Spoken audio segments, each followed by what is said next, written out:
সর্বস্ব সর্বধর্ম স্বরূপিণে অবতার বরিষ্ঠায় শ্রীরামকৃষ্ণায় তে নমঃ। জননীং শারদাং দেবী রামকৃষ্ণ জগদ্গুরুং পাদপদ্মে তয়োষিত্वा প্রণমামি মুহুর্মুহুঃ। ওম নমো শ্রী জ্যোতিরাজায় বিবেকানন্দ সুরায় সচ্চিদ সুখস্বরূপায় স্বামিনে তাপহরিণে। ওম নমো শিবায়। ওম নমো শিবায়। ওম নমো শিবায়। আমাদের এই শ্রীরামকৃষ্ণের এই যে আমাদের এই বিবেকানন্দের যে সোসাইটির যে আসন, এই আসন থেকে আমরা শ্রবণ করব, অর্থাৎ আমরা আমাদের আত্মাকে শ্রবণ করাবো। কি বিষয়? গীতা ভাবনা। সেই গীতা ভাবনা নিয়ে আমরা যদি নিজেদের অন্তরে সেই ভগবান বিষ্ণুকে আমরা অনুভব করতে পারি, সেই অনুভবের যে মুহূর্ত, এই মুহূর্তে যেন আমরা দর্শন করতে পারছি সেই ভগবান বিষ্ণুকে, সেই কৃষ্ণকে। আমরা কল্পনায় কখনো বা ঠিক তার এই আলো বাতাসের মধ্যে তাকে দর্শন করতে পারছি না। যখন সেই রূপ আমরা দর্শন করছি তখন তাকে প্রণাম। হে কৃষ্ণ করুণা সিন্ধু দীনবন্ধু জগৎপতি গোপীশ কবিকাকান্ত শ্রী রাধাকান্ত নমস্তুতে।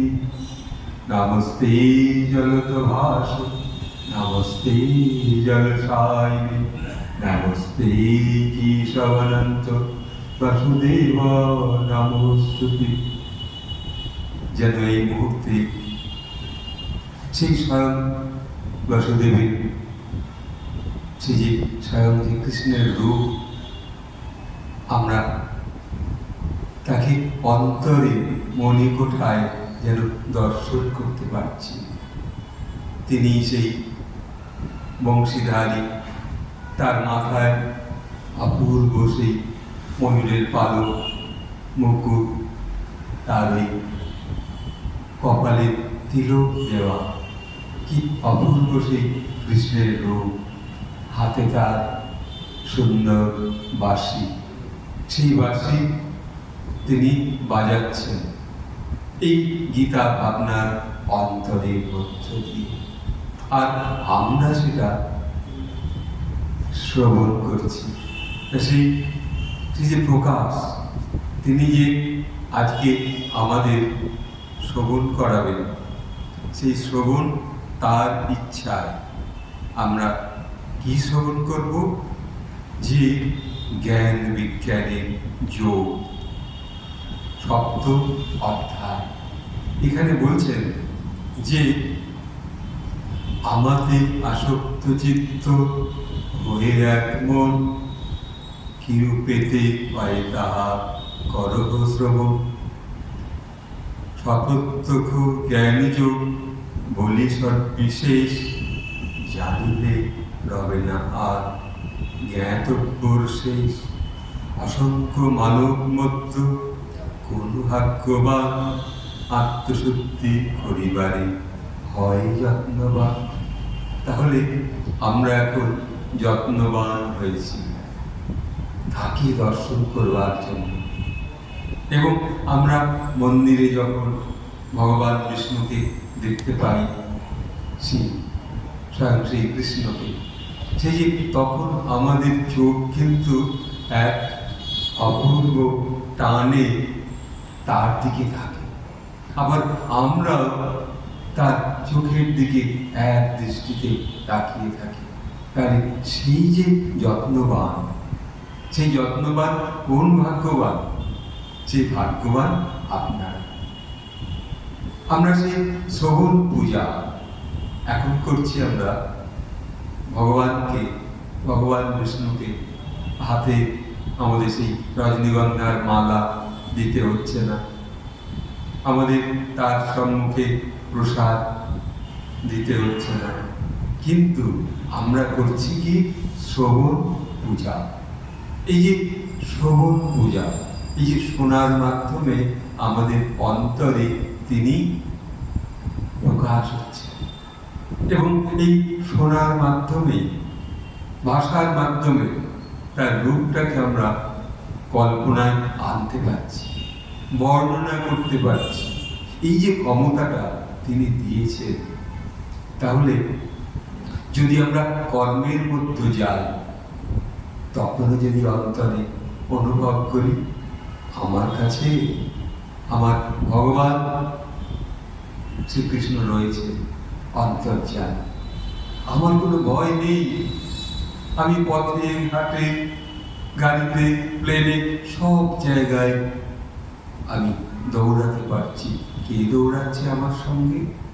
আমার ভগবান, আমার প্রিয়, আমার সেই দীনবন্ধু।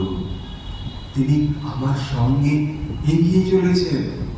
আমি ভাবছি আমি একা একা যাচ্ছি, না, আমরা একা নই। আমাদের সেই অন্তর্যামী তিনি অন্তরে।